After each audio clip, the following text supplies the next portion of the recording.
Jacobite you call me, and the Jacobite I am. I stand for Scotland's laws and rights, I am the loyal man. And if that Culloden moor they kill me and I die, the grave which I inhabit, it's Jacobite as I. I'm proud to be a traitor, cause it's to a tyrant crown. Against all form of slavery, I gladly stand my ground. I'll no accept the union with shotgun it was made. My rising won't be over until all debts repaid. It's the Jacobite you call me, and the Jacobite I am. I stand for Scotland's laws and rights, I am the loyal man. And if that Culloden moor you kill me and I die, the grave which I inhabit, that's Jacobite as I. No more we'll take handouts with the cap in hand. I'll see the servile chains of faith broken in this land.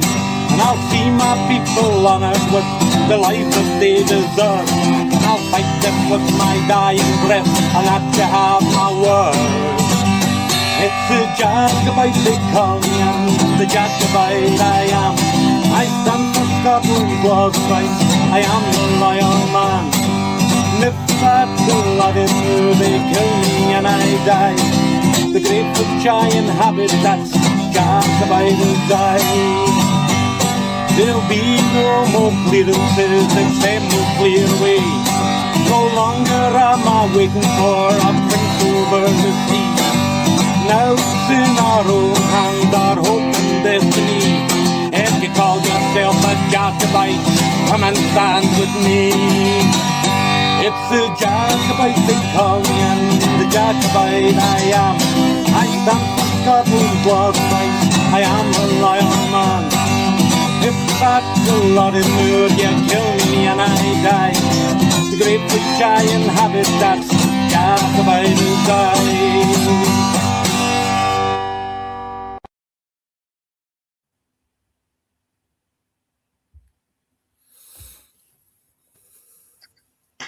Well, good evening, or good morning, good evening, wherever you come from, as Alex likes to say.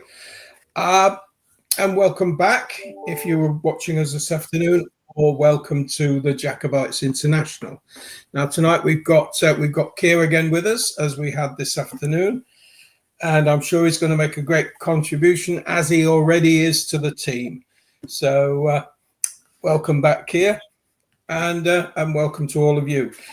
Now, at the moment, I'm unable to see your comments, so I've nominated Alex. Well, Alex is in charge of that side of things. She will pick out, as we do, any salient comments that we all can comment on. Okay, so are we all rested and ready, guys? Are we ready to go? Yep. Yeah. Okay. Now tonight, which is a bit of a deviation for the international show, where we normally have a variety of articles that may have escaped the news, or maybe have slipped under the radar. We're kind of going to be looking at just a single subject, and it's something that we plan to include in this afternoon's broadcast on the Gunman's Show. But once we started looking at the amount of topics that we were planning to cover, we had to crop one, and so this one has got pushed back. And even so, we still managed to crank out about just over 3 hours of content, which is okay for a single show on a single day. But on a Sunday, obviously there is a limit to the amount of sitting in one seat that can be done. And as I was saying to the guys before the show, we do actually, contrary to popular belief, have lives as well.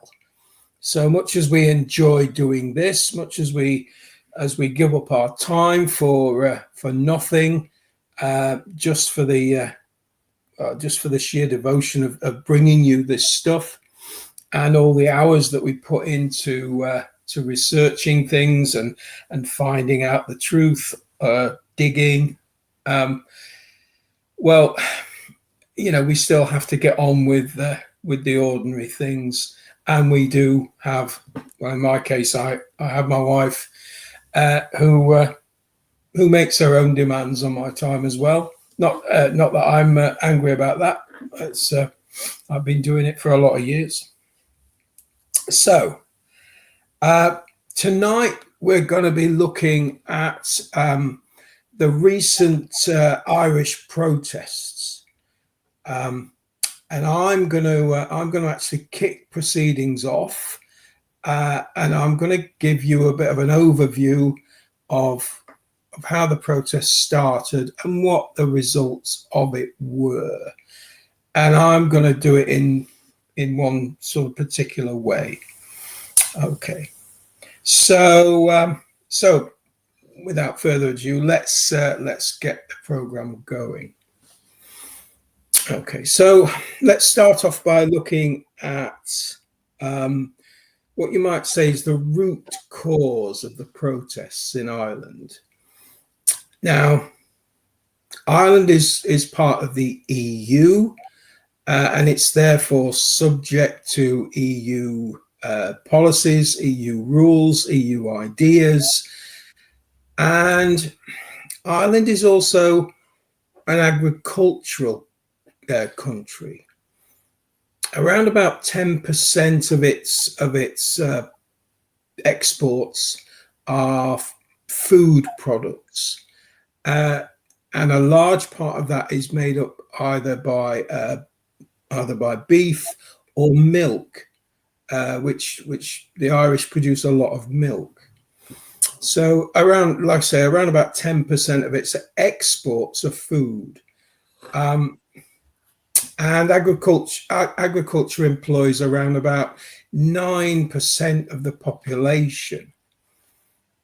And it can be said that one of the roots of the protests lays in that agricultural sector. But agricultural income levels have been falling since 2022. And this is due to the same thing that's affecting our farmers, the same thing that's affecting farmers across Europe. And that is rising costs in animal feeds, rising costs in fertilizer, rising cost in seed supplies. The costs in agriculture have been increasing quite dramatically in the past few years. Now, additionally, Ireland has a very high taxation rate. It has a high taxation rate on fuel. Slide one, please, Alex, if we've managed to get that far. Yep. Okay, that's great. All right, so here we can see a farmer filling up his tractor. And tractors aren't exactly, the fuel. They don't give great fuel economy. They're powerful machines that are designed to pull agricultural machinery, and so they can burn through a significant amount of fuel. And fuel in Ireland is subject to no less than 5 separate taxes. And these taxes make up around 60% of the cost of diesel, which obviously tractors run on, and around 65% of the cost of petrol. There is excise duty, which we also have here in Britain.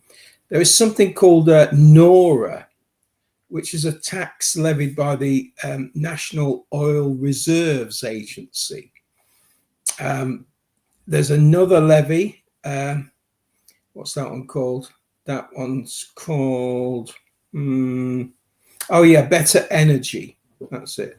There's a levy by a group called Better Energy, which that levy is used to fund energy efficiency initiatives.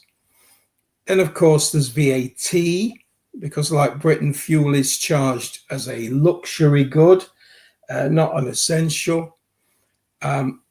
And in Ireland, there is also carbon tax. Slide 2, please, Alex. Now, here's a graph showing carbon tax, well, historic and projected carbon tax in Ireland. And this is per tonne. So it is the tax applies to the estimated output of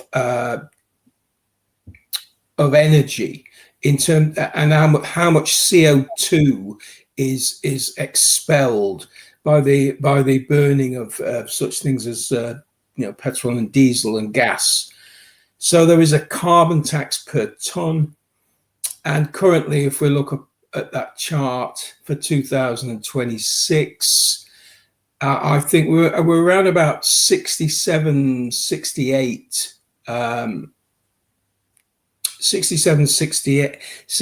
euros per tonne. Okay. Now that carbon tax makes up around 10% of fuel pump prices. Now, in addition, Ireland's farmers are largely, well, they're not on the sort of mains gas grid. And so many of them, like many other Irish people, rely on heating oil, which in Ireland has almost doubled in price over the last 2 years. And so Ireland's farmers have been feeling the pinch over the last few years. And they've seen their income levels fall, all the while watching everything else, keep going up, food going up, electricity costs going up, fuel prices going up. And there is, as you can see here, a rate at which carbon tax has been steadily rising as well. And that's the rate of the change of the carbon tax is set by the government. Now, the same things that are affecting farmers, especially, well, in the fuel sense, is affecting Ireland's road haulage sector. Obviously, goods, farming goods, all goods have to be moved. And all of that movement burns fuel, and all of that fuel is subject to all of these taxes. And so the haulage sector itself makes up another, what you might say, route of the protests. So you've got the farmers and you've got the hauliers. Now, the recent fuel shock caused by Trump's ridiculous Iran war has eventually pushed Iran's farmers and road hauliers over the edge. There's been growing dissatisfaction. Well, generally, there's been growing dissatisfaction with Ireland's government. And Ireland's government is a coalition between two parties, one being Fianna Fáil and the other one being Fine Gael. So there is a coalition government. And many people across Ireland see this government as doing nothing for the Irish people, but bending over backwards to please its EU masters. So the rumblings and the roots of discontent lay in this general dissatisfaction with the government, and in the day-to-day costs of day-to-day costs of farming, day-to-day costs of operating, road haulage, and people's general discontent with the way things are going in Ireland. Because another major issue in Ireland is immigration. The Irish population is increasing by 1.6% per year. And that is 7 times the EU average. And almost all of that increase in population is due to immigration. Now, currently, around 1/4 of Ireland's population are immigrants. And this figure is exacerbated by illegal immigration, which has risen by around 300% this year alone. Now, Ireland has a chronic housing problem on top of this. The Irish Republic has the worst record in the European Union for housing young people, housing affordability, the ability for young people to get their foot on the housing ladder. It has the worst record in the EU. And going back to illegal immigration, it's now so bad that the government cannot find accommodation for many of them once they leave the temporary system. So once they've been processed through the system, and then as new immigrants arrive, others are pushed out. And if we look at slide 3, please, Alex. This is what is happening.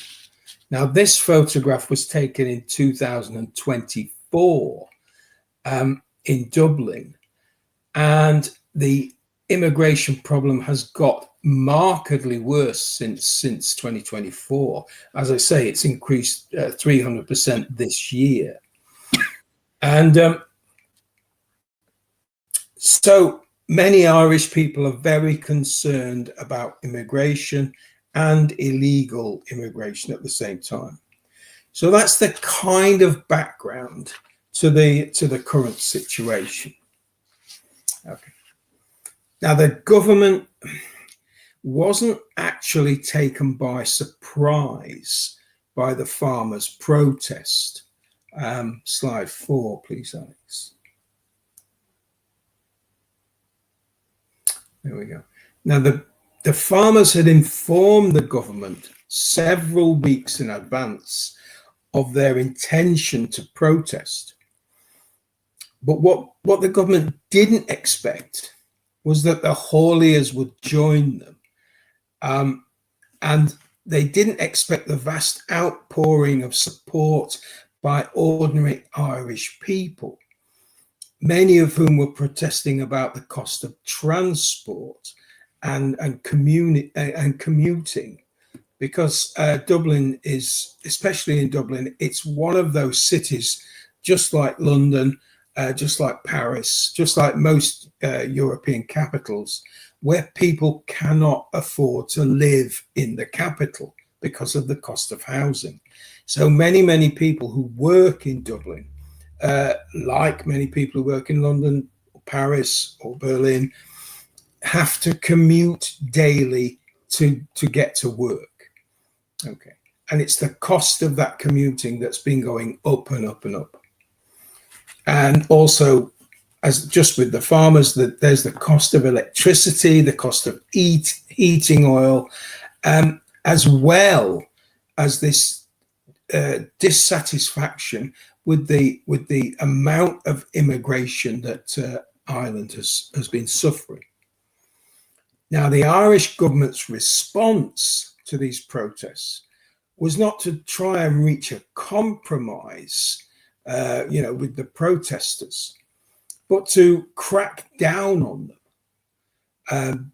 The Irish police, the Garda, extensively used pepper spray. Slide 5, please, Alex. And here we can see sort of excessive use of pepper spray. I don't know how many streams of that spray there are there at that one man who seems to be threatening, well, doesn't seem to be threatening a whole row of police. But this is the sort of tactics they've been using. And also the government deployed the public order units in sort of like, in terms that for you and me, that's riot squads, basically. So they employed the special police riot squads to go onto the streets and also deal with these protesters. And here we can see at slide 6 some of those riot squads. There we go. So this is the kind of tactics that the demonstrators have been facing, that the protesters have been facing. And these protests were mostly peaceful. They were mostly peaceful. A lot of them were exacerbated, you might say, by the police tactics and by the snatch squads who were attempting to grab people and drag them off, arrest them. So a lot of the trouble was actually caused by the police presence. Otherwise, there would have been a much more peaceful atmosphere. Now, in addition to this, not only did the Irish government deploy the specialist units, but they also deployed the Irish Army. And they deployed the Irish Army in an attempt to remove trucks and tractors that were blocking ports and Ireland's only oil terminal.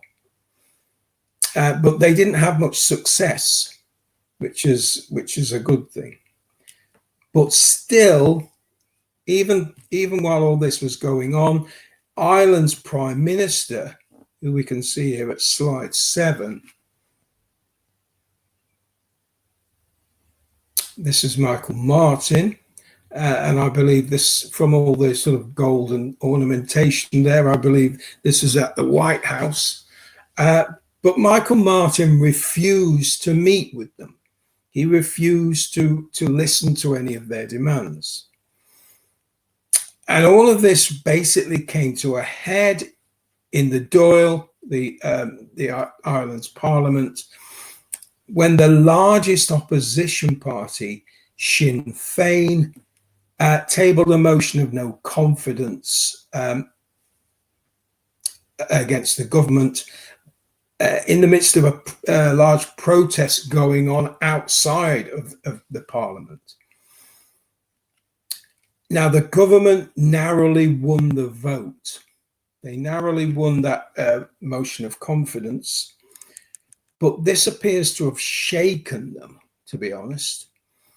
And it's led to the government announcing a reduction in fuel duties and a delay in carbon tax increases, which amounts to around about 505 million euros for the coming year.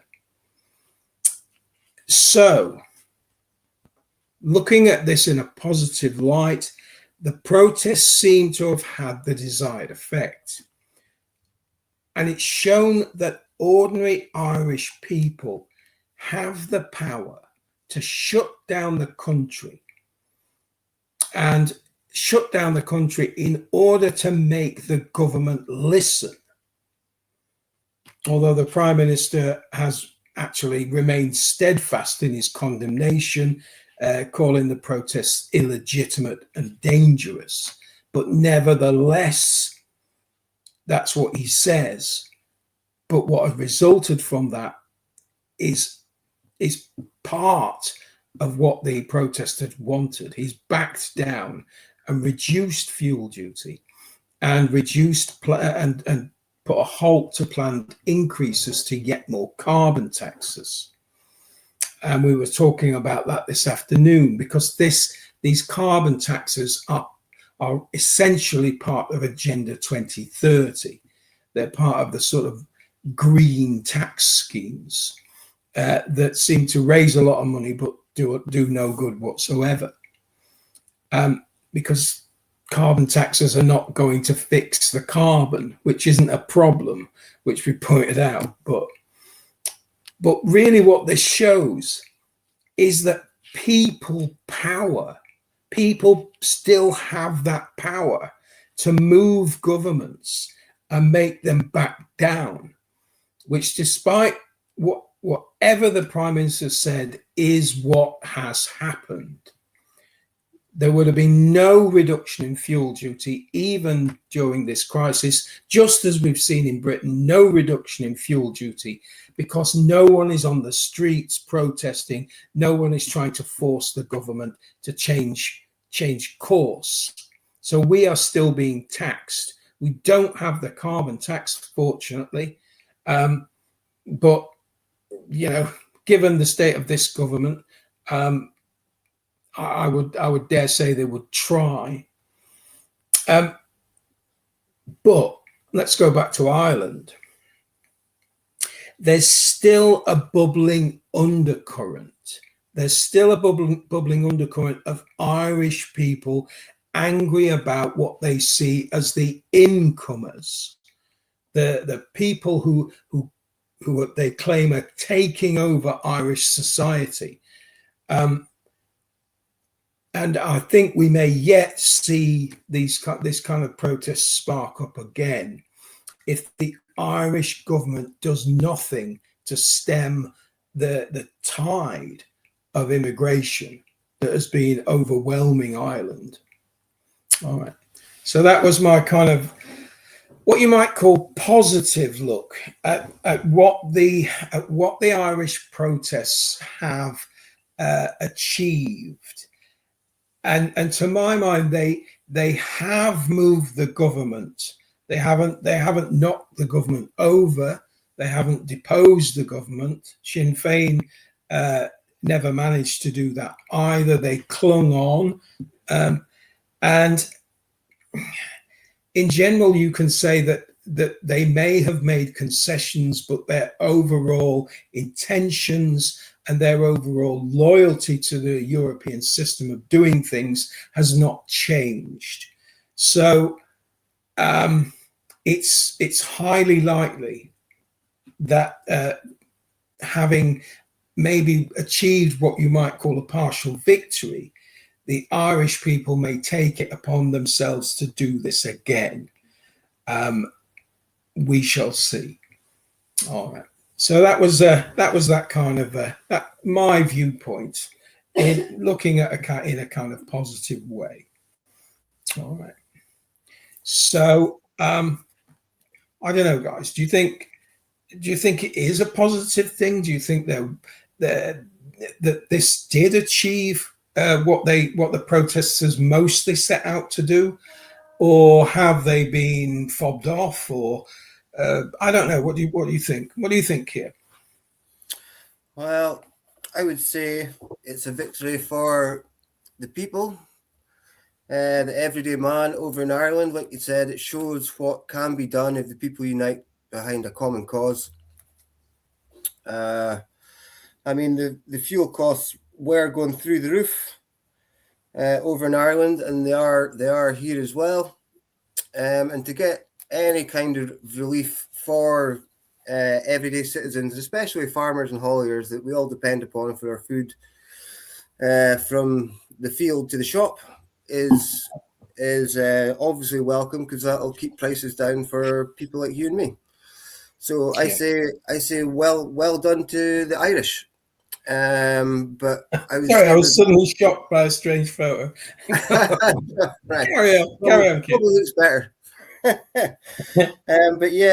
But the fuel prices and with the immigration fears added to that, and then people being scared about their cost of living obviously caused them to rise up. And maybe go on to this a little bit further on, but I can see this being echoed over in Britain in the coming weeks. Okay, well, we will no doubt come to you, because next we're going to move on to. Sorry, Alex, I didn't ask you to comment on that. I forgot. So you're mute. That's fine. Carry on, because I kind of start where you ended off. All right. Okay. Kind of cover that in my half, in a way. Do you, in your opinion, or can you see that there has been a positive element to this, or is there something darker behind it all? I don't know. I think, like I said, I kind of start where you ended up, so I'll get to that in a second. On, is that a positive? Has there been a positive response? On the surface, it certainly appears in that way, but I think there's more to it than that, in a way. As for whether there are darker parts, again, that will depend on what the main message of these protests turns out to be. If they have ended where they've ended, with the cuts in fuel, then that's good, and that's well, because that shows people coming together to cause a positive outcome. If they do fire again with a new set of directives, then it raises a different question as to what's going on and what's being done. But to pick up on one sentence, I've forgotten what that actual sentence is, which is a good start. But it's the whole idea of what you come together as. Do you come together behind one cause, or do you come together behind a list of causes? And this is the whole thing of finding unity for protests. And I've seen it done both ways. And I didn't get people on the streets and stand for peace. Nobody could be asked to get off their asses and come out. So I'm perhaps not the right person to mention it, but we tried to do it behind one single, simple message. Too many times I've watched protests try to get a unity by having a whole list that just looks like a whole list of demands that will eventually alienate somebody, because you can't be behind all of them, because they're trying to roll everything up into one protest, and it rarely works. So is it positive? Well, it remains a protest against rising fuel charges, against government oversight, and against government overreach and an inability to govern the country for the people. A battle against globalist influences, to put it simply. While it remains that, then yes, it may be a positive. If it doesn't remain that, that's when the questions, to me, are very important. Yeah, I can see that, and I know exactly what you mean about this turning up with a list of demands written by several different interest groups. We, the committee, have decided on, or we, the committee, haven't decided on. We just allowed everyone to turn up and march in their own little section, so that you might have the communists going by, followed by the radical, the feminists, followed by, and they've all got different agendas and they all want different things. I know what you mean. And what counts at the end of the day is unity. And I believe that there was a different element within this protest, but it didn't quite come to the fore as much, but it's still there in the background. So perhaps if we move into what you've got to say to us tonight, you might cast some light on that. Okay. I've not actually got slides tonight, but I said I wanted to start really where you ended up, which was quite interesting, because that wasn't intentional, because I didn't know where you were going to end up. Yeah. But as you've probably worked out by now, Glenn's been looking at the pros, I've been looking at the cons. So my first con, not as in a con, but as in pros and cons, as in positive and negatives. My first negative is Glenn's final positive. And it's the fact that the Irish PM has announced 5.5 million euros in fuel cost measures after days of protests, and protests run for about 7 days. They're writing it off as being 7 days in total. Now, they've announced a support package which includes a reduction on excise duty being extended from the end of May to the end of July. They've announced a 10% reduction per litre on the duty on both diesel and petrol. And they've announced, what's the third one? I didn't write the third one down until you actually sort of said about the number of people using gas and different fuels from a household point of view, but they've announced a reduction in the duty on that as well. Now, reductions in fuel will come into effect from midnight on Tuesday, subject to parliamentary approval. And they've also announced the delay in the increase, not a cancellation of, but a delay in the increase of the carbon tax from what would have been the end May until now, the budget in October. But why am I saying this is a con? They were doing it anyway. They were going to do it anyway. We don't know this, but it's in that first sentence. We do know this because they say the reduction of excise duty will be extended from the end of May to the end of July. If they weren't doing it, there wouldn't have been an end of May date upon that. They were going to do it anyway, in my opinion. I can't prove that. In my opinion, they would have done it anyway. They were already considering it. What they've done is extended how long it will run from. But they've used it to try and make it look like, or to succeed in many ways, making it look like the protesters were the ones holding the country to ransom. Were giving you the cut in duty, were being the reasonable ones, were negotiating it. They've picked up on the fact, and it's all in the language of newspaper reports as always, but they've picked up on the idea that it was a blockade, that the protesters were put in a blockade on fuel coming into the country because they blockaded the docks and being distributed to the people of the country because they were blockading distribution centres. And they've used it to paint the picture that it's endangering emergency services. It's endangering their ability to respond to a fire, for an ambulance to go out. And they've used all this image. So what they effectively have done, the protesters have given them the opportunity to use it against them to do what they were going to do anyway, and look like the good guys and look like, oh, we've listened. They've given the government that has shown no care for them the opportunity to present itself as having listened and being the good guy. But the real question is, will it do any good? And this is why I accidentally put the big picture of Trump blocking the Straits of Hormuz up in the middle of your and distracted you in the middle of your comment, because I was looking for a slide from my Tuesday show, and it's this one here, which is the diesel prices. And this isn't Ireland, no. This is Australia.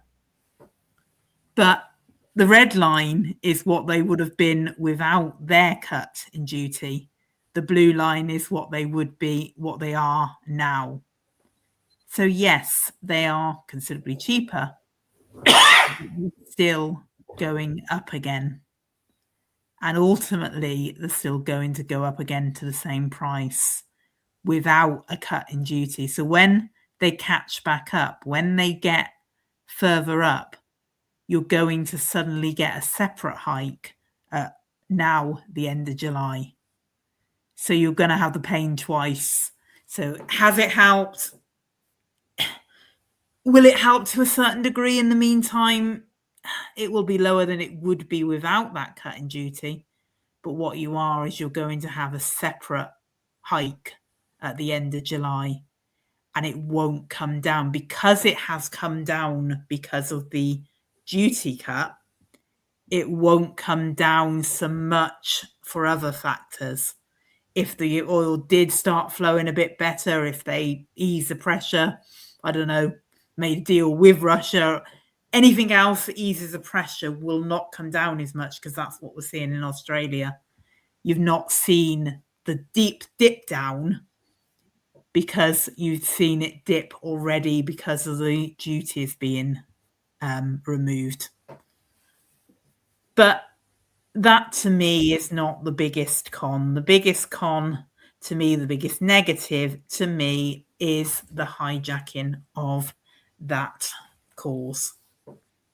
And we are seeing the hijacking of that cause when it's being posted and promoted and supported by lRELAND. We're seeing the protests when we've got, and you've got comments like the Irish government make a huge mistake pointing the armed forces at the workers. Fair enough, okay. And then you get Dundalk GAA pitching occupied Ireland, remigration and de-Islamification of Europe can't come quick enough. It's being hijacked. It's being hijacked by people outside of Ireland, and it's being hijacked by people inside Ireland. And if I didn't know that already and hadn't seen that already, the comments have proved it tonight. Who's freezing, Jackie? Mine's frozen, is yours? No. Alex is frozen. Well, I can move. That's interesting. I'm not allowed to say certain things, then, I guess. Can you hear me now or not? Yeah, Yeah. Well, Yeah. Okay. Cool. we've got a few problems here. Well, I can hear myself. Can you hear me in the comments?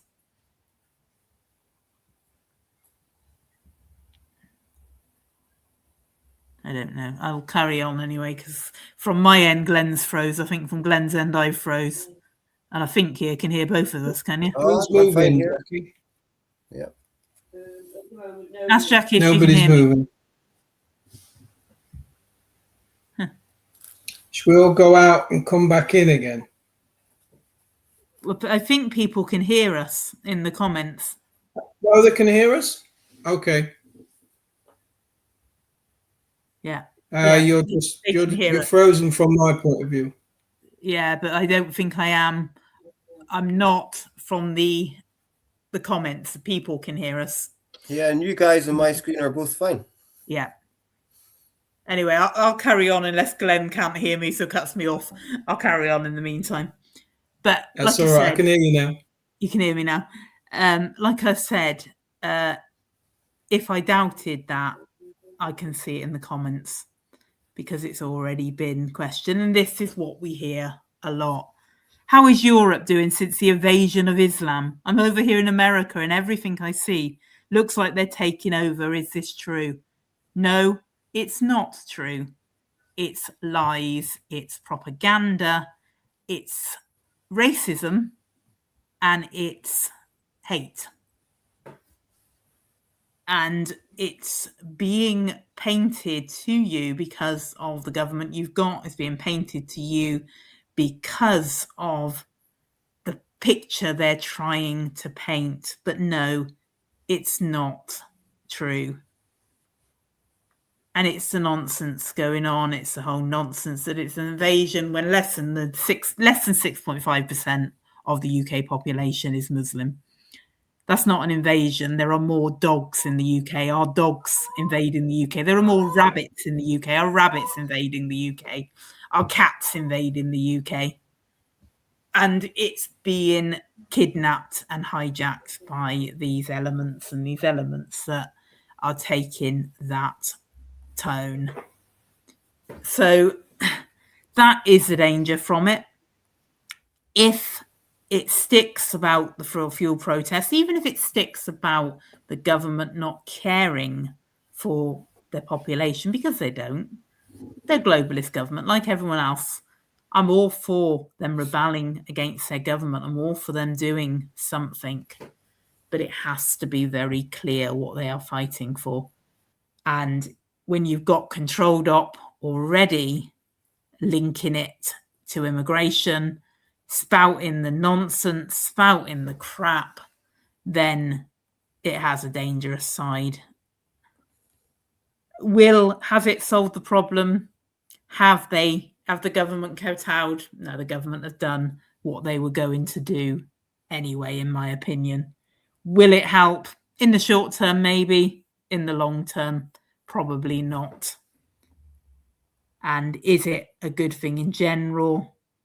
Well, maybe in some ways, but in the way that it has been taken over by rogue elements, by racist elements, and in the way that controlled op racists and Zionist Mossad assets are pushing it, that makes me nervous.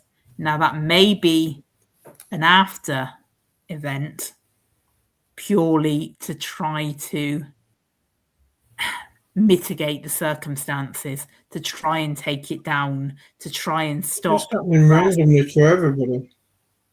organisation. But it may not be. It may be that it was always infiltrated by that element. They don't like us talking about this for some reason.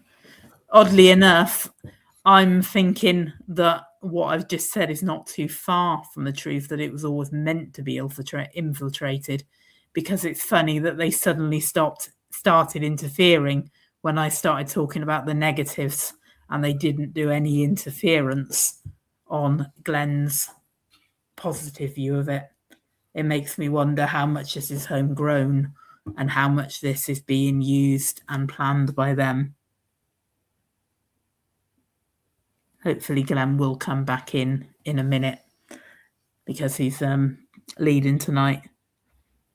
In the meantime, any thoughts on my side of it?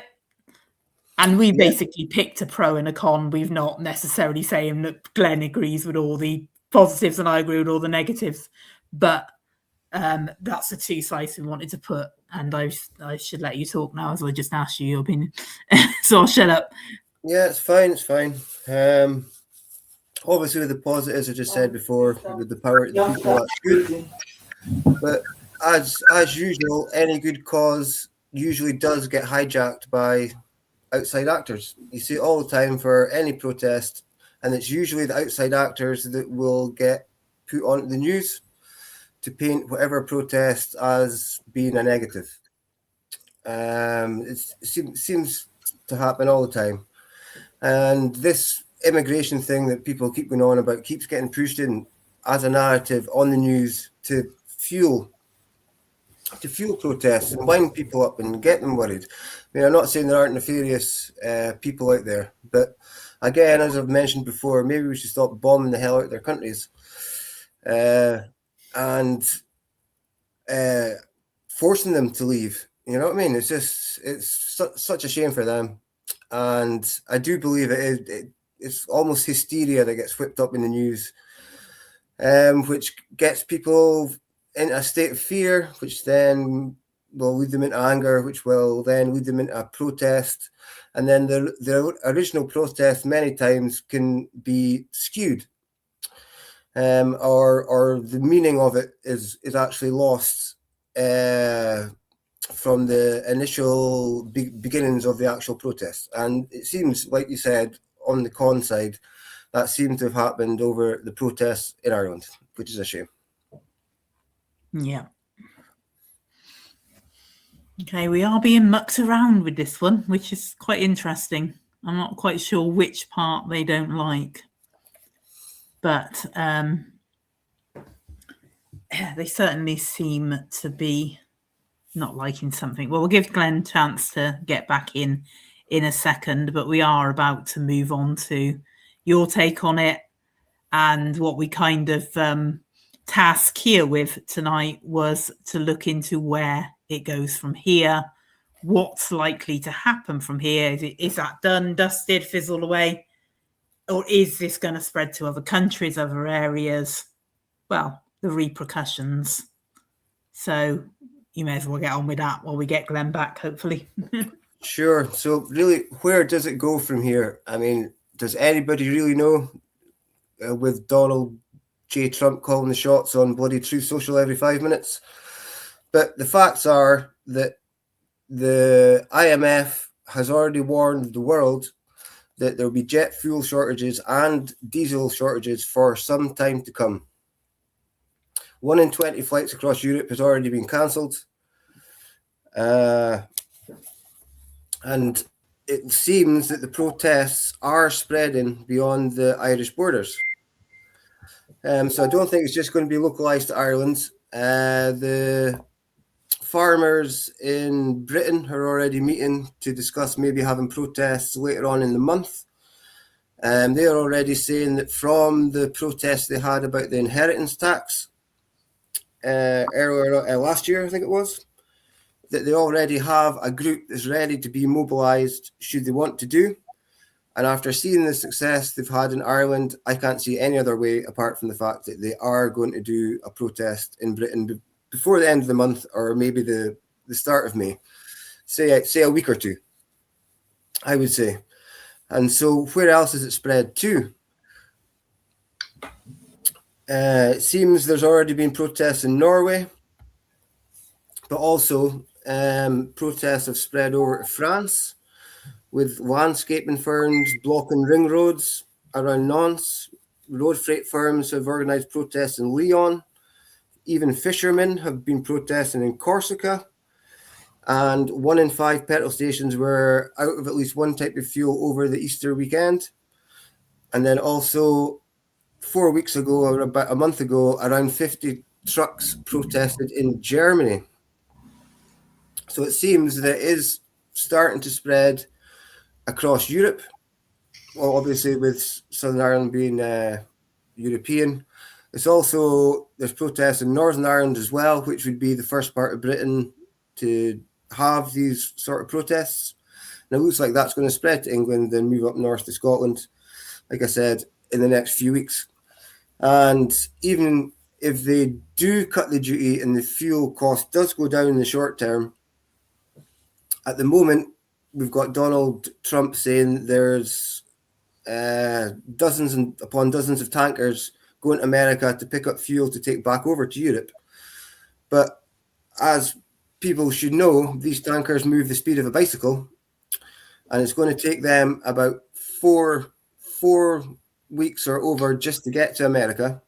Then they're going to have to be fueled. Then they're going to take another month or so to get back over to Europe. So that's going to be at least 2 months, maybe 2.5 months before any fuel even reaches these countries to fill in the gap. So there's not going to be any short-term solution. It looks like we're going to have some kind of summer of discontent with fuel prices being really high. There's going to be a shock to our food prices. I believe there's going to be food shortages, because you have to remember it's not just the fuel, it's the fertilizer and also the CO2 that goes into the packaging of these goods to keep them fresh in the shops for longer. So if you don't have the CO2 to pack in your chicken and your beef and your pork, then you're going to end up having these shortages, which could lead to some form of rationing. I'm not saying you're going to get a ration card, but it could be when you go into a supermarket, they're going to say you can only buy, 2 packets of chicken or 1 thing of burgers or whatever, this kind of thing. So it looks like we're going to have, and of course there'll be fuel rationing. I mean, in Britain, we're quite secure in our fuel rationing because we only get about 10-15% of our fuel from the Middle East.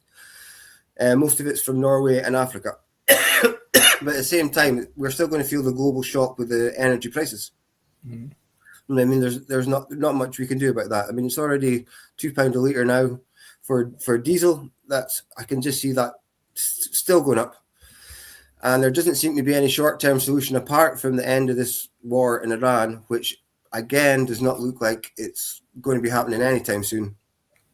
So it looks like, to me, it is going to be spreading across Europe. It is going to come to Britain. We're going to end up with fuel shortages and food shortages. But on top of that, it looks to me, it's going to start to feel a bit like it was during the pandemic and the COVID lockdowns, where they're going to be asking people to work from home, or they're going to be putting people into like maybe 4 days a week, and then prioritizing the fuel on emergency services and transports, and then giving you mandates of such things like you can't use your car for leisure activities, you can only use it to go to work. And if you're spotted driving your kids to the park, you're going to get a fine, right? This kind of, or you're not allowed to drive more than 10 kilometers away from your house. Like, you remember in COVID, you could only go, was it 5 miles or something? Yeah. So these ridiculous measures are going to be coming in, but it's going to be a short, sharp shock is what I'm going to say. And I think people have said before that the COVID lockdowns were a kind of a beta test. And I think this could be the real deal. And a lot of economists are saying this is going to be like 5 times worse than the 1970s fuel shortage, which was really, really, really bad economically. So the way things are going, I can't see any light at the tunnel, at least until the start of next year. But then again, this could all change tomorrow with a tweet from Donald Trump. So we'll see how we're going. But it looks like we're entering into an angrier world, as Klaus Schwab warned us about a year ago, with an angrier population. But I didn't envisage it was going to be because nobody was going to be able to get to work, or nobody was going to be able to get food, and there was going to be no food in the shelves. I didn't see that one coming, but it looks like this is where we are. So it looks like it is going to spread Europe and globally. And then just on top of that, they're already queuing up in Asia for fuel. They're already running out of fuel. Australia just secured an extra 100 million barrels of oil, but that's it. And they use about 100 million barrels of oil a day just to keep their country running. And then, I mean, this could start to be going Mad Max in a few months, you know. But like, where is this going to start? It looks like it might start over in places like Sri Lanka, who are definitely running out of the fuel. Now they're starting to run out of, they can't run their crematoriums, for God's sake. I mean, it's going to affect every aspect of life. So, I mean, will Mad Max come to Sri Lanka, Australia, Indonesia, Europe first? I mean, it could be Australia, which would be very ironic, because who was the star of Mad Max? It's bloody Mel Gibson, right? So, do they show you in the movies? Was that predictive programming way back in the 80s? I'm not sure, but it looks like that's where we're going, guys. So I'll throw that over to you. Yeah. Now, unfortunately, I missed part of that because I kept getting kicked out. But obviously, I picked up on where you're going with that. And there are kind of other flies in the ointment as well, because the amount of refineries, the amount of storage facilities, both oil and gas, that have been damaged or destroyed across the Middle East is high. So that's going to take, first it's going to take a lasting peace for that to start to be undertaken. But that's not going to happen overnight. So I agree with you that we are facing a protracted, a longer term shortage, something that's going to go on for quite some time. And even with, let's say with tankers going to America and filling up, there's no guarantee that they will get to their destination, because halfway across the Atlantic, the company that's transporting that oil could actually get a better offer, and that's happened. That's happened recently. Oil ships that were destined for Europe have been diverted to Asia because they offered more. So we could see a kind of pricing war, competitive resource, demand going on, and that could again escalate prices even further. So we're a long way from being out of the woods, a long way indeed. Now, I have read today that it looks like Islamabad seems to be preparing itself for a fresh round of talks. There have been 20,000 Pakistani troops brought into Islamabad, and the US has sent 2 planes full of Rangers in order to obviously provide protection. So whether or not we're going to see a resurrection of these talks as the ceasefire, dwindles away, I've no idea. It looks like they're kind of as if they are trying to put the building blocks in place for that to happen. But one thing that ain't going to happen is America's going to be able to, as they did in the first round, just waltz in there with a set of demands and slam them on the table and say, this is what we're offering. There's going to have to be a serious compromise. So where are we going to go with that? Hopefully you can still hear me. Yeah. But yeah, it'd be this supply and demand. I mean, it'll end up, if you've got countries that are on the brink of having zero oil, they're going to pay as much as they can to get their hands on that oil to keep the populations appeased. So you might see oil going to $200, $300 a barrel just for countries just to keep their economies going.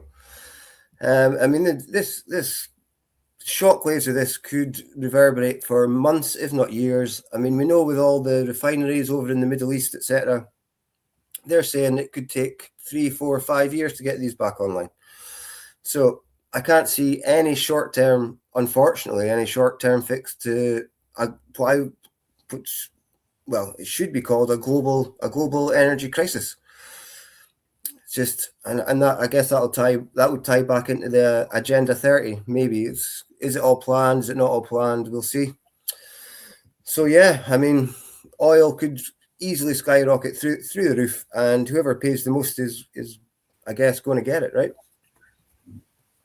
Yeah, we're back. Yeah, it certainly is likely to go that way. Yeah. And that's basic economics, unfortunately. Mm. But the whole price that it's sold at, I've said this a couple of times now, it's the what they call the dated oil price is different than the market price. And that gap used to be about $1, $2 at a push. That gap at the last reckoning that I looked was about $30 gap between the price that the markets are saying and what a barrel of oil on the sea is actually selling for. Now I'm trying to juggle VPNs here to try and keep us connected, and I can't connect to any of them. So we have had a history of disturbances on a Sunday, especially on Sunday afternoon, but we've not had a history of disturbances on the international show that much. But tonight that seems to be happening. I've seen people saying, "Oh, the comments have disappeared." I keep getting kicked out. From my point of view, you guys are sometimes there, sometimes not, but we'll soldier on nevertheless. I've missed half of the conversation that's just been going on, but I don't know where you were, Alex. Can you kind of pick me up to speed, or what were you just saying? A bit of a freezing there. Have I frozen? From my point of view, not now. I lost you all for a second because, like I say, I'm trying to keep us on with juggling the VPN countries. So it finally reconnected somewhere. So not going to tell them where. It's finally reconnected somewhere. So I got you back, but I think that's all we lost in that point. Yeah. So carry on from where you were. Like you say, it's normally Sunday afternoons they fuck with, but they don't like something on this subject. And it'd be interesting. They did seem to start when I was talking. So maybe they don't like that we're calling out the negatives on, or maybe they were just a bit late picking up on it, on you saying the positives for. So it's hard to tell from that, but they definitely don't like something about this subject. No. And why should they really? I mean, it's a very emotive subject, isn't it? I mean, we are looking. This is the kind of thing that basically about confidence. And what Trump has been trying to do in the past few weeks is to massage that confidence, back into the markets, because markets run on, they run on stability. Yeah. The vast amounts of money that are floating out there, really dwarf countries' GDPs and things like that. That's the amount of money that's out there in the markets, and those markets run on a combination of confidence and stability. And once that crumbles, then they pretty quickly fall off a cliff, and it's almost counterintuitive. People seem to panic all of a sudden.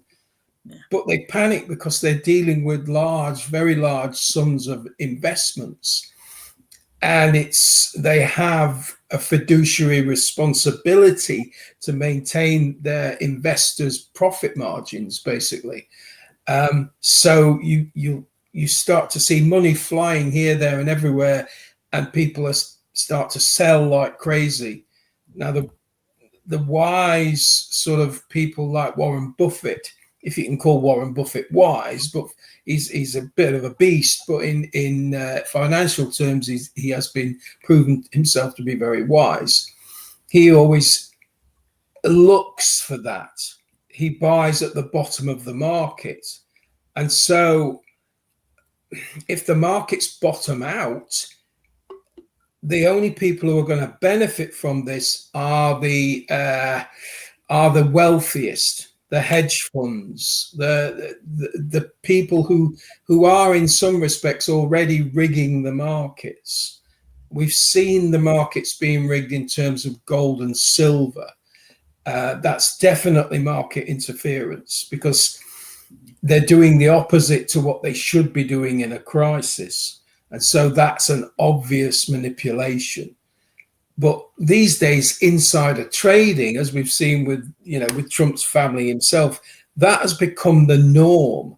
So they're ahead of the game before you and I and every other ordinary investor realizes what's happening. They've already bet against the market. So they've already shorted the market, and they're raking in fortunes. So in essence, what this fuel crisis will be is yet another wealth transfer. I believe so. I believe that's the way things are going. A very large transfer. And we thought, or I thought, I'll speak for myself, that the biggest wealth transfer that I would see would be during the COVID outbreak. And now they're tripling down on the bloody wealth transfer. It's just, wow, it's crazy. And then with just the blatant manipulation of the market and insider trading, and why nobody's getting arrested or investigated for it, is beyond me. I mean, even somebody like me knows what they're doing. I mean, there must be some people out there in the world that get paid to investigate people that are doing this kind of thing. But if some guy makes a sudden $580 million 15 minutes before Trump makes a tweet or whatever, a Truth Social post, and nobody bats an eyelid, it's like, it's a little bit suspicious if you ask me. Just a little bit, but it kind of helps if you happen to be the family and friends of the president, because then you kind of don't get investigated for it. Yeah. A bit like it pays to be von der Leyen's husband. Pretty much, yeah. It's not what you know, right? It's who you know. Exactly. Yeah. I'm pretty sure there was something similar with Theresa May when she was in. No, her husband, if I remember rightly. Theresa May ran foul of the Bank of England. Theresa May wanted to do things that the Bank of England didn't want to. It's Theresa May. Oh, Liz Truss. Sorry, I'm talking about Liz Truss. Liz Truss wanted to do things that the Bank of England didn't want to do, and she pretty quickly found out. And she even said, "I never realised I was less powerful than the head of the Bank of England." And they ganged up on her and made sure that she never got to do the things that she wanted to do, which had been Tory policy prior to that, but Sunak ended up changing it all. So, yeah. It is, like Theresa May, not Liz Theresa Truss, May. but I think it was Group 4 at the time, but her husband made a nice killing on some of the decisions, if I remember rightly. But, well, it's exactly the same as the provision of PPE during COVID. That again was inside Matt Hancock or whatever it was. Yeah, inside allocations, and I think Sunak's family had some involvement as well. Yeah, they did actually, didn't they? Yeah. So it is, and it's become so commonplace now that people take it for granted that the system is rigged. It would have been a shock at one time to realise that. People, what? Yeah. Do you remember? You may not remember it, but a long, long time ago, there was such a thing as what was called the Westland helicopter scandal. Yes. And it was, who was it? It was the guy who was always portrayed with the ice cream hair. What was his name? But it was to do with the fact that there were deals being allocated, same sort of thing. But he ended up resigning over that. You're not going to see ministers resigning these days. Yeah, nobody resigns these days. Yeah, you can prove connections to the Epstein files, to Manderson, to all of it, and they still don't resign. Still don't resign. You can have scandals with 5, however many it is up to now, Ukrainian rent boys that have gone missing, and they still don't resign even. Can't give it words. Starmer was only reiterating the other day how it was none of this was his fault. How he didn't know Mandelson had failed security vetting. How do you not know? Do you not have no advisors? Give it, next you're going to try and sell me a bridge. This is the level at which they think that people understand. Well, nobody told me. You're the fucking Prime Minister.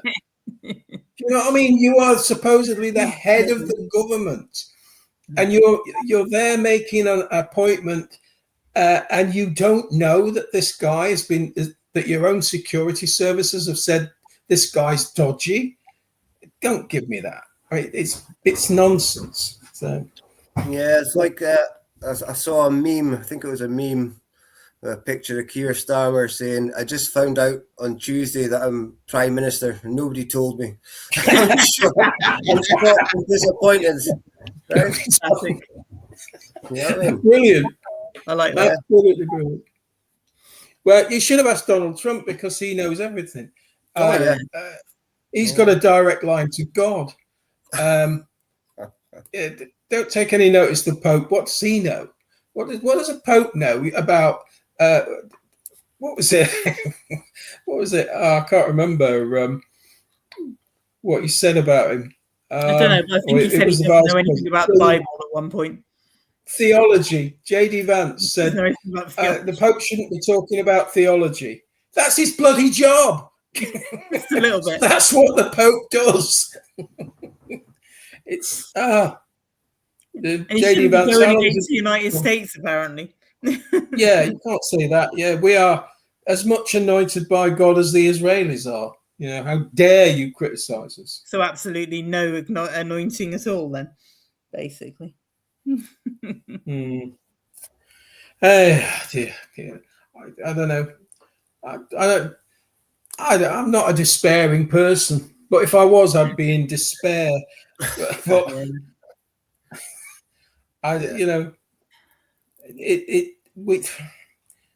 I think we've seen every institution that people trusted, every institution that was once thought, the guardians of what's right and everything.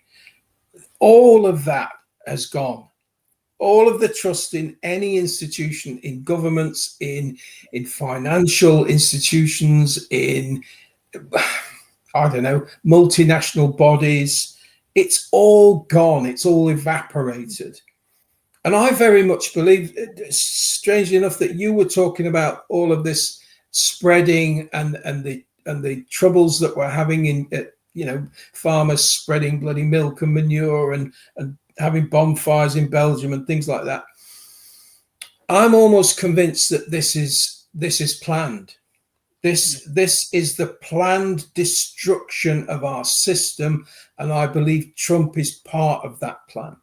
I've always believed Trump's job was to smash. Trump smash. If you picture Trump as Hulk going Trump smash, that's how I've always pictured him, because his job to me was to break the old system. He's doing a pretty good job as far as I can see. And once you've broken the system, then you can reinstall the new system, all running on crypto and digital identity and shit like that. So that seems to be what I think he's doing. It seems to be not just Trump either. If you look at the German Chancellor, if you look at Macron, if you look at Keir Starmer, they all seem hell-bent on crashing the economy, causing mass civil unrest amongst the people, fueling distrust in institutions, especially the government, which, like you say, would lead to the loss in confidence of all these governments, which would then bring in the solution, which would be the one world, or the new world order, as they like to say. And then you'll end up begging to have their digital IDs, their digital currency, etc., etc. It seems this is the way it's going, and it could be going back to that 2030 agenda, moving on to 2040, 2050. So yeah, I'd agree there. The problem is they need. I think they've found us again. You have problems. It's still moving. No, there goes Glenn again. Let's try and get onto another location. But yeah, in the meantime, they need a power vacuum. And if they can create that, if they can use Trump or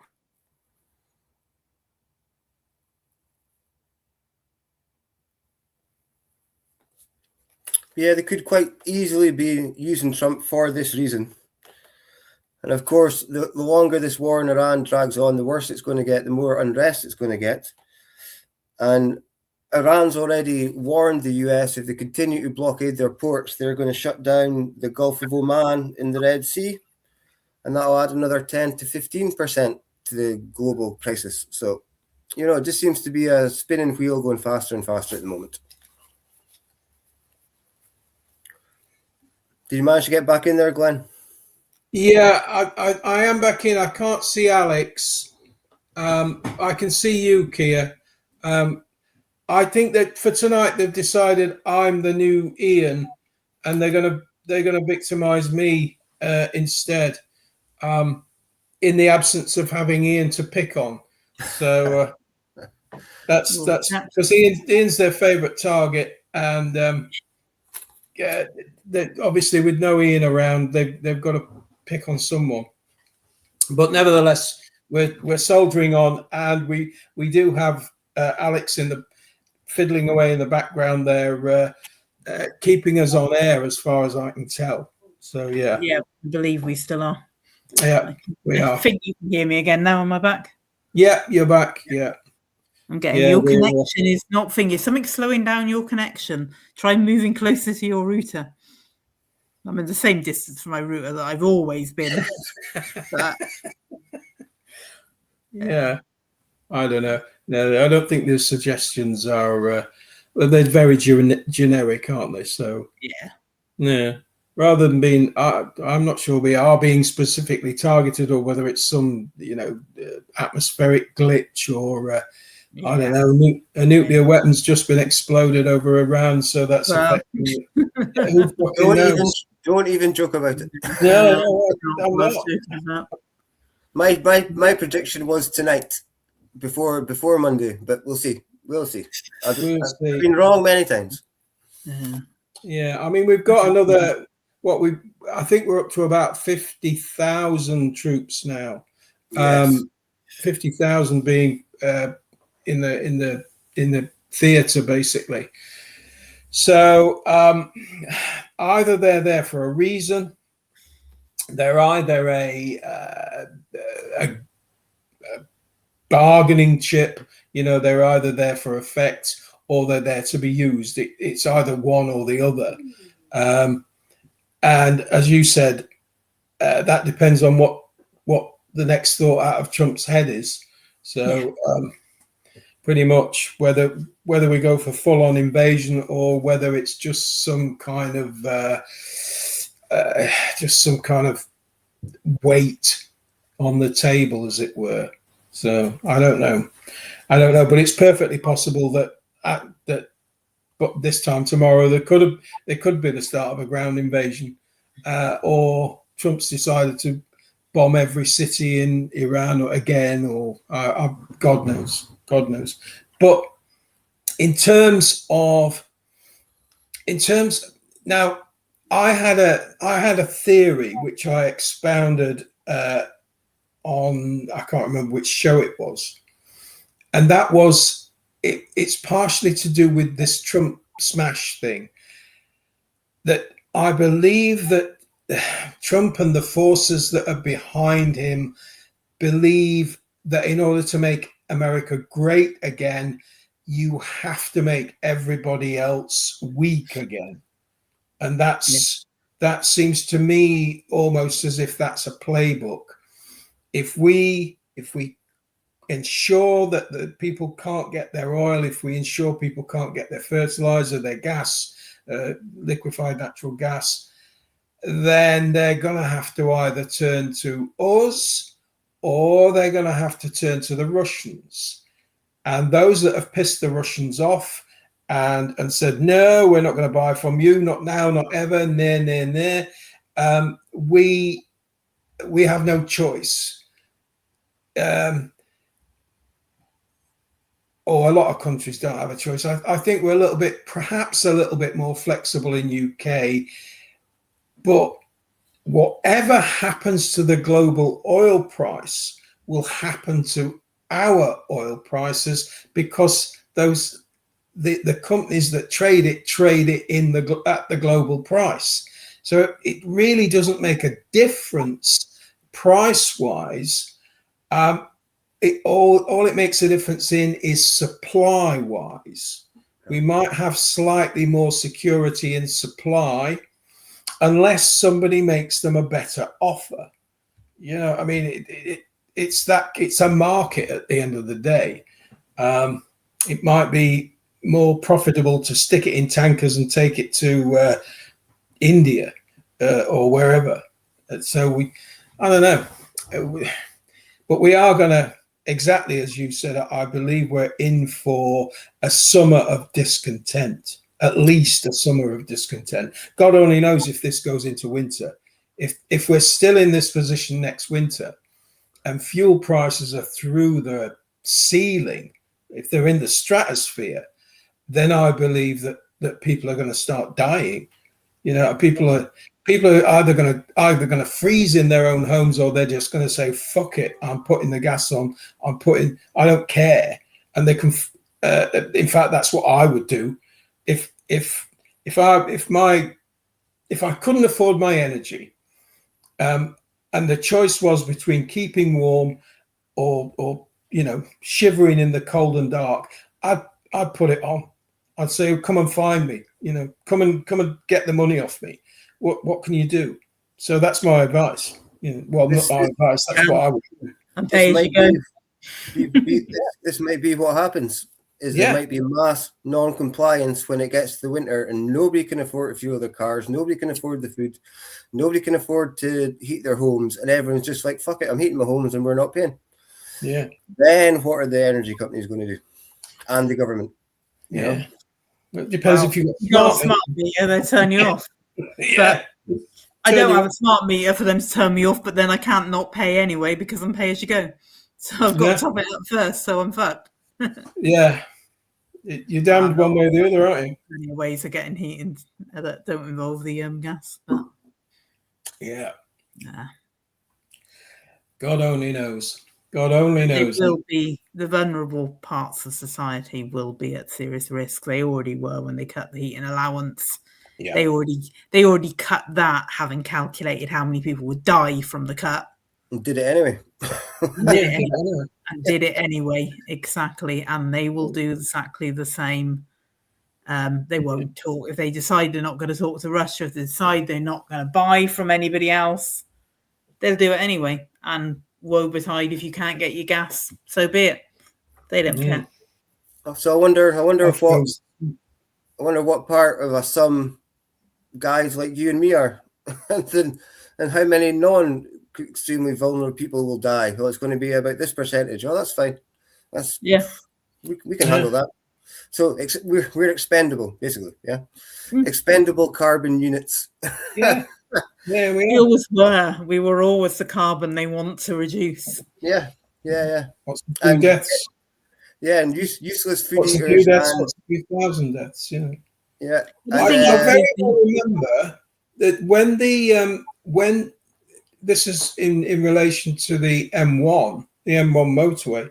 Now, where I live, they converted a lot of the M1 into what they call a smart motorway, which basically means they just opened the hard shoulder as a lane. And the Department of Transport did a survey, and they estimated that the number of road fatalities on those stretches would go up by 20%. And they said, yeah, well, that's acceptable. So it's acceptable. 20% more people are going to get killed by lorries charging up the hard shoulder because people, into people who have pulled over because there's nowhere else to go. It's either that or stop in the fast lane. And yet that was an acceptable risk. So that's what you're dealing with. You're dealing with calculated, acceptable losses, aren't you? Yeah. Just numbers and a bit of papers. Yeah. It's like very dehumanizing, I would say. We're Gazans, basically. Oh, yeah. We're all looked upon as Gazans. Sort of like inconvenient people in the wrong place. Soaking up resources for not a great deal of profit. So they're not that valuable. Let them go. And the electricity that's needed, the land that's needed, the water resources that's needed to run these data centers and AI, which is all getting implemented in lockstep again, all at once. So now it looks like they're doing the equation saying, well, we need all this amount of water in this area. So do we really need the people? Right? So, and obviously we are the people, right? So. Yeah, I think, you've got the big companies now, the likes of Google and people like that, talking about building their own nuclear generators. Trump said something about that last year, I think. Yeah. And that's because their power consumption is raising so much that in, say, some states in America, in a few years' time, and we're only talking 5 years' time, maybe, the data centers will be consuming 50% of all the available electricity. So that means ordinary people are going to have 50% less unless they do something about it. So they have no choice but to do this. But the one thing that they can't really do much about is their water consumption. And you're exactly right, because it takes vast amounts of water to run the cooling systems for all these supercomputers.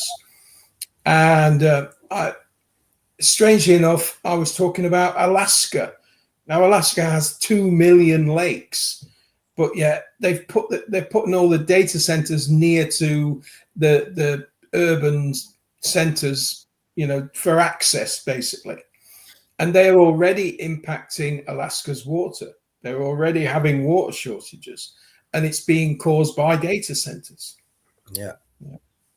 I could give them a solution. Stop building data centers. Stop funneling money and resources, limited resources, into AI. Just just stop. Ain't Just gonna say stop no. that. I know they're not going to, but it would be kind of a And that's the solution. solution, yeah. And a lot of that's being driven by investment, because the two recommendations that you can go on any investment site you like when they're talking about the future, they're urging everybody to shift their investments into the things that are going to be the most profitable in the future. One of them's AI, the other one's energy, and they're both linked. So you invest in energy, invest in AI, and you'll make substantial capital. Water's probably in there Water somewhere. is driving it, and the unquenchable thirst for yet more data, yet more control, yet more information is driving it. So Water will be somewhere in there too, or if it isn't already, it will become an investing thing. Yeah, Because it wasn't very long ago that, was it Nestle come out and basically won a court case on saying that water isn't a human right. Yeah. That was actually, it may have been that, I know it went through the UN a few years ago. The UN were debating on whether water was a basic human right, and there were two objections to that proposal. America and Israel. Oh, what a surprise. What a surprise. Yeah. So, but yeah, I could see Nestle saying that. Yeah.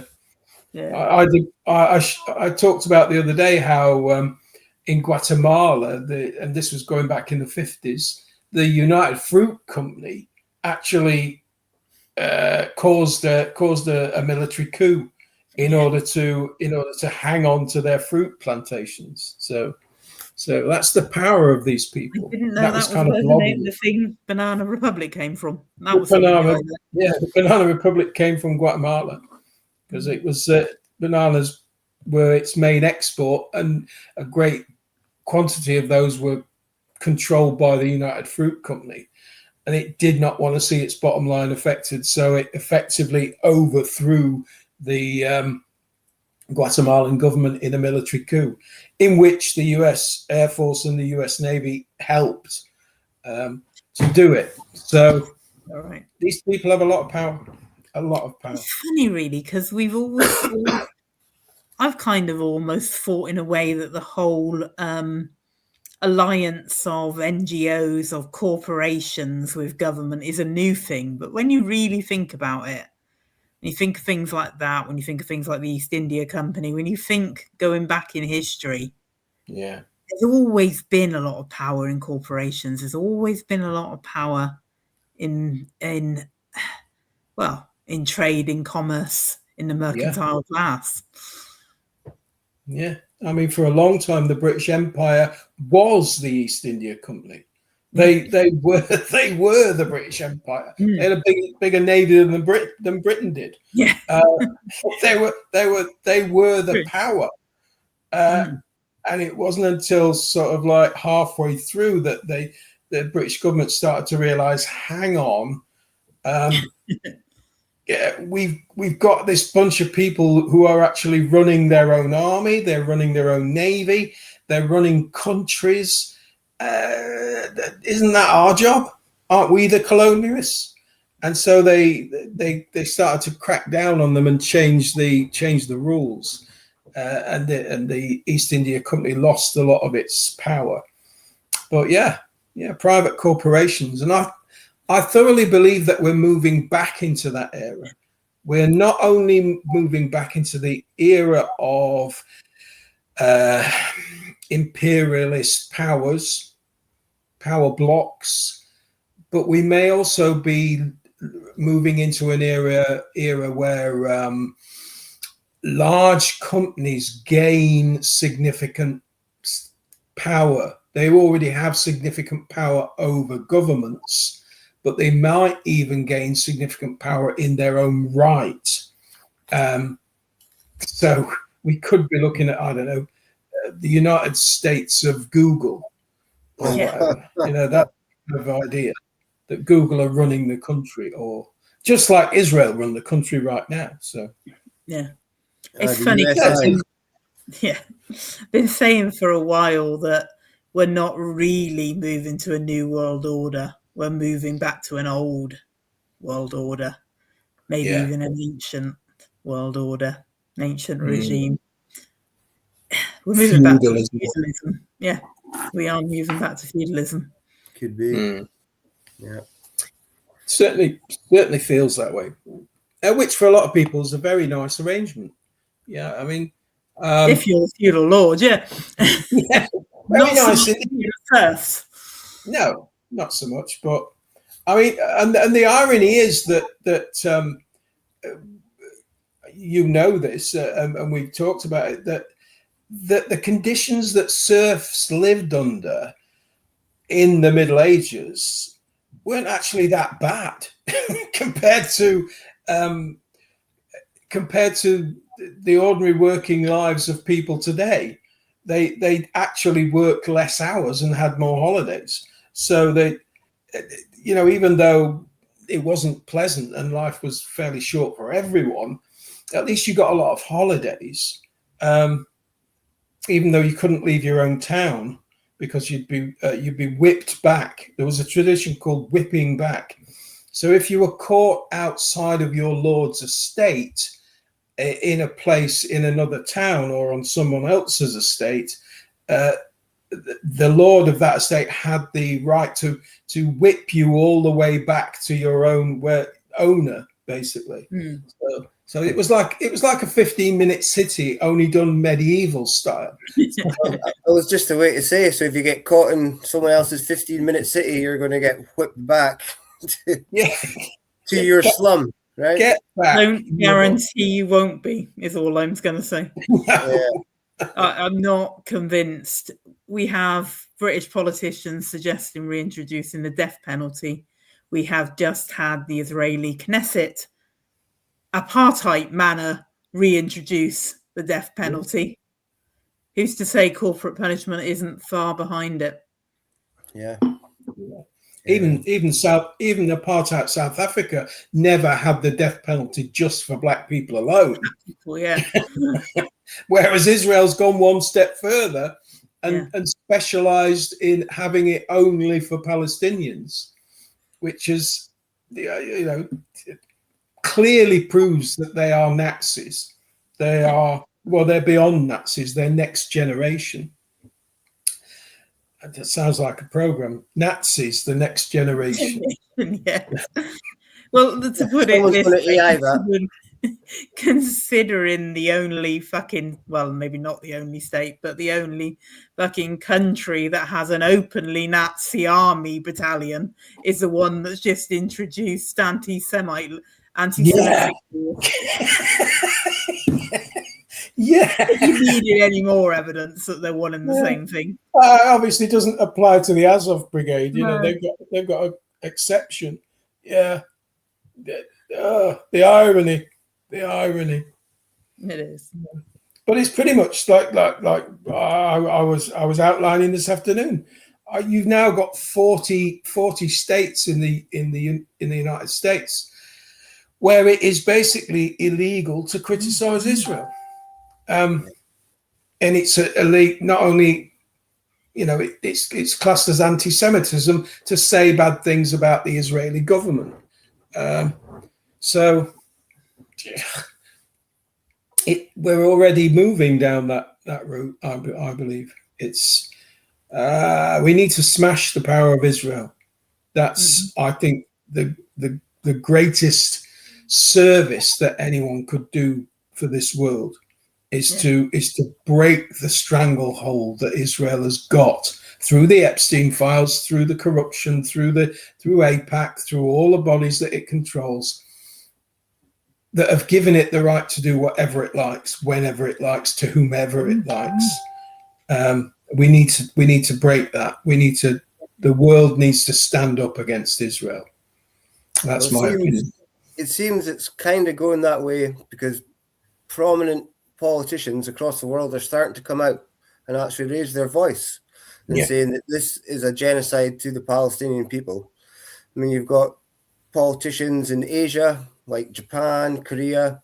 You've got even some American politicians daring to stand up in Congress and say that why is our government being run by an Israeli lobby? Why can't we do anything about it? Why are they getting away with genocide? Why can they seemingly do whatever they want? So it seems like it's not anti-Semitism that's spreading, it's anti-Israeli government actions that's spreading. Hopefully. Well, it's starting.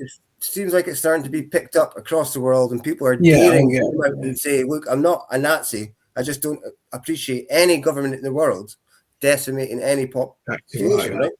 And people can actually feel like they can say it now. I still wouldn't be posting the tweet up on Facebook, or you'll get Keir Starmer's heavy-handed mob coming out in your house the next day. But maybe the world is starting to wake up. Yeah.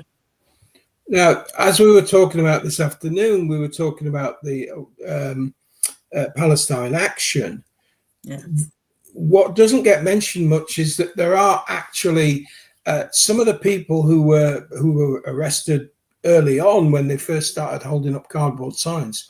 Some of those are still in jail. They're still being held in jail basically without charge. And what the government is doing is waiting to see if they can get their appeal through in order that they can maintain this ridiculous charade that Palestine Action are some kind of terrorist organization. But if they can twist the law to get that in place, if they can overturn the High Court ruling, then the people who are in jail are going to face charges under the Terrorism Act. Which is an abomination, absolute abomination, and a travesty of the English justice system, which is rapidly dissolving as far as I can see. You just mentioned, wanting to bring back the death penalty.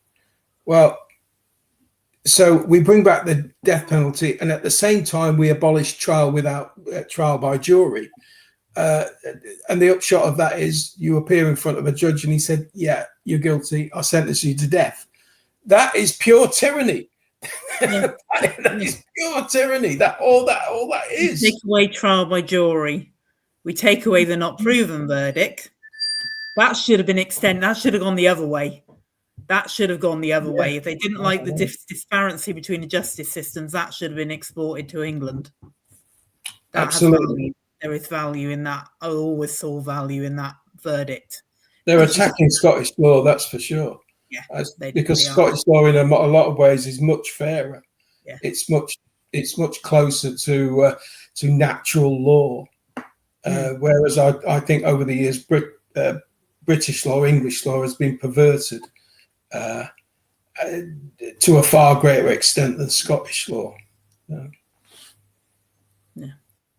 But they, like you say, no trial by jury and the ability to have the death penalty and the ability to try the case. And I didn't know that until you said that this afternoon. The ability to try that case over and over and over again until they get the right verdict.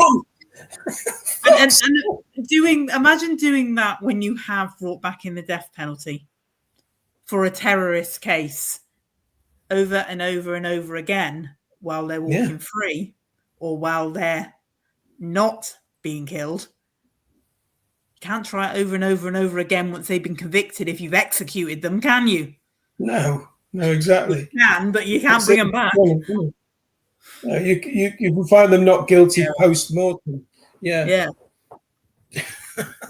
Which wouldn't happen because that's the job's done then, isn't it? Yeah, we've got rid of the troublesome bastard. Yeah. That thorn in our side, we've got rid of them, and that they are the actions of a dictatorship. Yeah, they are the laws of a dictatorship. Oh dear, where are we? Where are we indeed? On a very dark road. A very, very dark road with no dawn in sight, as far as I can see. It's always darkest before the dawn, they say. Well, it's pretty dark now, and I don't see the dawn coming anytime soon. Well, I think it was from today that Trump has put up another truth social post threatening to destroy Iran's infrastructure, energy plants again if they don't sign a deal. So, like, just to brighten the mood. Yeah. That the way Trump works, that might be a sign that negotiations are going to start again. Well, yeah. You start negotiations with a threat, so Yeah. I can see that. Yeah. Maybe there is your silver lining, because if he's out and saying that, and that means at least another 2 or 3 Lego videos are coming out soon. So there you go. There's your silver lining. I really look forward to that. Yeah. I look There's forward one to those apparently, videos. and I haven't had a chance to look for it yet, but apparently there's one going around. What do you do with a drunken Hexeth? Oh, I've seen that one. You've seen that one? Yeah, he's on a ship. Yeah, with a bottle. And what do we do with the drunken Hexeth? Oh, yeah, I've seen that one. Yeah, but the problem is it's you don't. Well, the only way you know which order they've been released in is what current affairs they're talking about, and there's always ones you haven't seen. So you can see one, and you think, oh yeah, hang on, and then you realise that they're talking about, because the situation changes so much so quickly, that they were talking about something that happened last week or the week before or whatever. Yeah, so but they are. I think they've got better at it. Especially when they started using the kind of either rap or sort of hard rock. I've seen that as well, because music always kind of enhances any message, doesn't it? And so they sing it to you, and that that kind of registers with people, because songs are very powerful, aren't they? They are. How many times have you seen people songs? Sing the music and their songs. Yeah, exactly. So it's kind of a juxtaposition between the soft children type visuals, of the Lego cartoon, and then the hard rap coming over the top. So really does catch your attention. Very clever.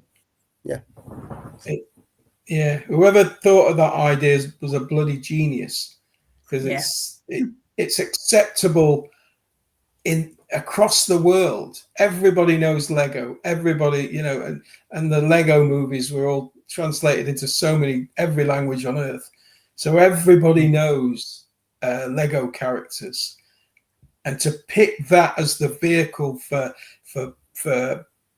what is essentially political satire, it is brilliant.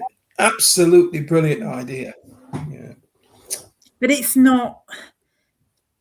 Maybe I'm just biased because I have no time for the Sino-American Empire. I'm going to use your term. I have no time for the Sino-American Empire, because maybe I'm just biased, but it doesn't feel judged wrong. Where America pitched theirs is something deeply disturbing about it. The whole GTA thing, the whole Nintendo sports thing, of people dying, of people being killed, of bombing school kids, and you're bragging about these images, you're bragging about these videos. There's something deeply seedy and dark in that presentation, but I don't get that from the Iranian ones. Like I say, maybe I'm biased, but I don't feel that same negativity. It's very much like watching these kind of, if you watch kind of American films that portray I don't know, American actions, American soldiers abroad, things like that. It's a very gung-ho kind of, Team America kind of, we have the right to bomb people and we will never be defeated, and we've got the best weapons that there ever have been, and we can do it like no one's ever seen before. That's the message. Whereas the Iranian message is entirely just poking fun at the ridiculousness of the Trump regime and their actions. And that rings a chord with people where I believe people can see straight through this kind of Team America bullshit that comes out in the American videos. They just haven't got the idea. And now it's too late for them to try and copy that anyway, because the franchise has already been, settled. So they're on the back foot. The funny thing is, you're not seeing any sign of Lego objecting, which I find quite funny. Lego of justice. Have they now? No, I haven't seen. I thought you were going to say Legolas. No, I'm saying I've not seen. It's been very quiet. They've not seemed to have said a word about it. There don't seem to be any objections from Lego at all. They don't seem bothered by it at all. Yeah, you're right. Lego have not raised their head above the parapet and said anything. No, they haven't. No. Maybe they're building a case. Sorry. Sorry. They could be building anything. Yeah. No, I think that's great. God. Yeah. Anything is possible. Just to go back to Team America, I would recommend anybody watching this to watch that movie. Because even now, it pretty much explains kind of what's going on in the world, with the Team America World Police. And then just for you, Glenn, I know you quite like the movie. What odds would you give me on the Panama Canal getting blown up shortly? just like in Team America. Am I back? Oh, you're frozen. Audio-wise. Am I frozen? Oh no, you're not. You're moving again now. You're moving again now. Oh, that's all right. Just like repeat that, Kate, because it all went squirrely then. Say what you just. If you can still hear me. Yeah, I can hear you now. Yeah. I was saying that everyone should be watching the Team America movies because it explains what's going on now. But as you've seen in the movie, I was asking you what odds you'd give me in the Panama Canal getting blown up shortly. Because they show you in the movies. Yeah. Right? They show you in the movies. I wouldn't be surprised. I'd be like, I saw that in a movie 20 years ago. Yeah. It is another choke point. And there is a definite effort by America to control all of these strategic choke points. So, yeah, I wouldn't put that out of the bounds, because obviously there's the whole thing about China buying the facilities at the end of it, one end of the Suez Canal, and that's definitely a slap in the face. For Trump considers that to be an insult to America, and therefore he wants that canal back. But it's nonsense. It's nonsense. Those facilities were owned by, and it's not a Chinese company, it's a Hong Kong company. Yeah, well, those facilities were owned by that Hong Kong company before America gave the canal back to Panama. That takeover didn't happen in Panama's ownership. It didn't happen during Trump's presidency either. No, it was a long time ago. It happened when America was controlling the Panama Canal. So it's farcical. It's just another line. Because I remember looking into that at the time when he was first spouting out about that and calling that one. Yeah. Now, admittedly, Hong Kong at the time... No, I think Hong Kong at the time had just passed back to China too. So if I remember rightly, it was a Hong Kong company after Hong Kong had passed back into Chinese control, but before the Panama Canal passed back into Panama control, if I remember rightly. But it was something that made a mockery of the whole argument anyway. Yeah, that China had done it deliberately and just as kind of as an insult to America, or to try and overcharge American ships for going through it, or to try and blame that on Panama, because whether they did that or didn't, they did it under America's watch. Yeah. They let them do it. And just after the event. Yeah, it's all about the truth, isn't it? At the end of the day, it's all about scraping away the layers of what you're told is the reason why things are happening. Yeah, and that is a classic example of that, really, isn't it? I mean, if you look at what Trump has said and then go back and analyze what the actual reality of the situation is, then there is a world of difference. But there is a world of difference between, Trump declaring victory every other day and the actual reality. So, and as I said this afternoon, destroyed 100% of their navy, yeah, and 100% of their missiles, again, and 100% of their air force. So yeah, what's again, on you now? no. Angela just put in the comments, Iran said Trump lied 7 times in 1 hour the other day. Yeah, I did see that. that story on RT actually this afternoon. There were oh goodness, I think I saw something about that. It was a series of 7 things that Trump had said, and none of them, Iran said, none of them were true, and none of them, things Iran was supposed to have agreed to, things that were supposed to. That's what it was. Yeah, I think I saw that. But Trump's character is good on stage. He has a performance, and in that performance, the truth really doesn't matter that much. As long as he's in front of a crowd that just cheers and claps, he's not really bothered what he says, I don't think.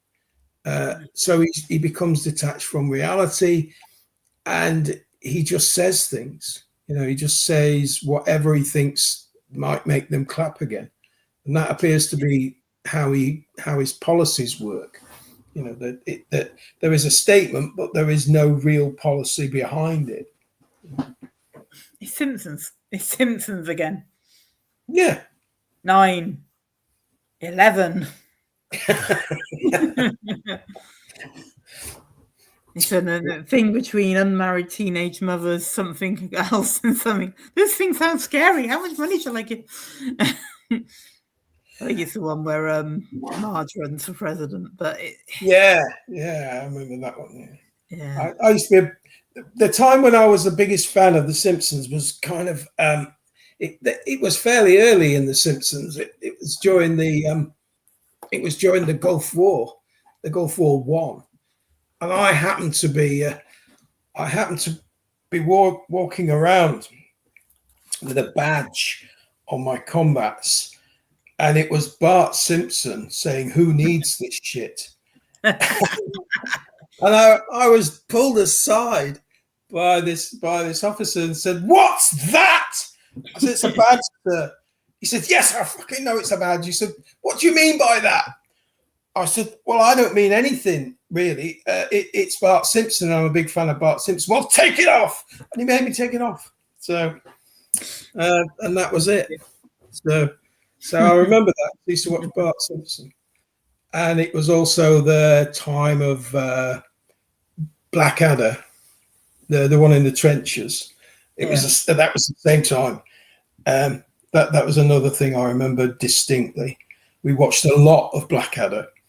And we ate a lot of Christmas puddings because people sent you stuff. Yeah. And we used to get parcels, and it's like 30 degrees outside, 100% humidity, and you open up a care package, and it's got a woolly jumper and a scarf in it because that some old lady had knitted, and you thought, I feel really bad about this because what am I going to do with it? And one time we went down to the hangar and we said, "Oh, you lot, that crate's for you. That crate over there. Well, what's in it?" "I don't know. It's a crate. It's turned up. It's got a weapons squadron written on it." So we went and opened it. It was full of Christmas puddings. There must have been 300 and maybe 400 Christmas puddings in this case. So there's only so much Christmas pudding that you can eat before you have to get creative.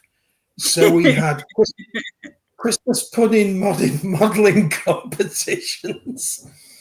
We had Christmas pudding fights. Now, they were quite good. I tell you what, a whole Christmas pudding catches up the side of the head. It may appear soft and squidgy, but it's pretty. Pumpkins pretty are worse. hard, Trust me, pumpkins are worse. We did a With- whole hardcore battle royal with pumpkins. Those things. Pumpkins. Yeah, they're hard pumpkins. Bloody Yeah. hell. What, little ones or these big bloody things? The big ones, because it was like Halloween show. Like a Halloween show, and then we tried to smash one over somebody's head. They don't smash easy.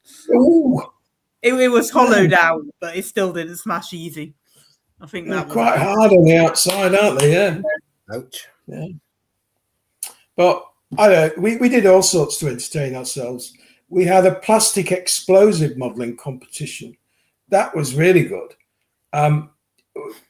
The idea, we had a steel plate, and the idea was for anybody to blow a hole in the steel plate, and you had to be creative and make animals or shapes or things like that. And the one that worked the best was a plastic explosive donkey with a detonator for the tail. And that managed to actually, because it had a kind of standoff distance, actually didn't go all the way through, but it made the deepest crater in the steel plate. But I had a locker full of plastic explosive. And at the end, nobody wanted it back.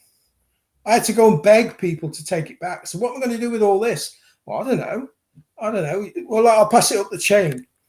And it took weeks for me to get rid of this stuff. So that's how we gave it to you. We don't want it back. So that's it. We ended up blowing loads of it up. Just war stories. There you go. Right.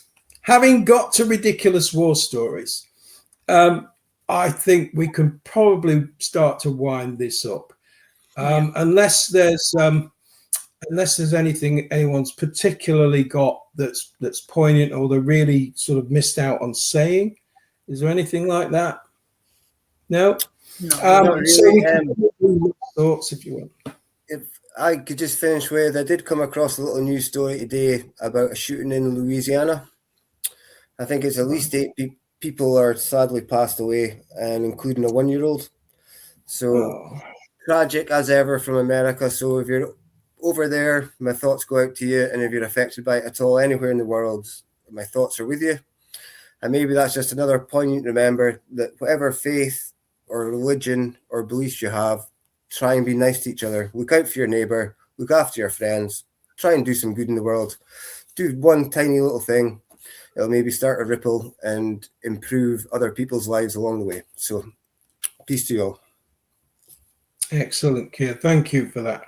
And I must admit, I didn't know about that story, but it's been a very full day. So, Alex, have you got anything you'd just like to round out on? Yeah, just kind of from that in a way, just put the words into my head. But it's one of our old theme tunes before we did our own to stop us getting copyright strikes on Facebook. And it was the one we used to have, which was they come in before they come in the morning. And the line is just because there's what is it? You get used to a war does not mean the war isn't on. And it's that idea, that concept that we've lived in insanity for so long. We've lived in this insane world since COVID onwards. It doesn't get any better. It doesn't get any more sensible. We've got used to it, but we need to make sure we remember that war is still on. We need to make sure that having got used to it, we don't get apathetic to it. The same to things like Gaza, the same to all these situations. We need to remember we may get used to a war, but it doesn't mean that we're not still fighting that war. We're not still fighting that same enemy. Yeah. Yeah. I very much remember saying how it feels like I got used to seeing dead babies. Yeah. And in a way, the world got used to seeing dead babies. The world got used to seeing, real human beings being blown to pieces. And we very quickly become almost anaesthetized to it. It's because it's not us, because it's not here, because it's these brown people or some other, you know, people who have been demonized, then that's okay. Well, it isn't okay.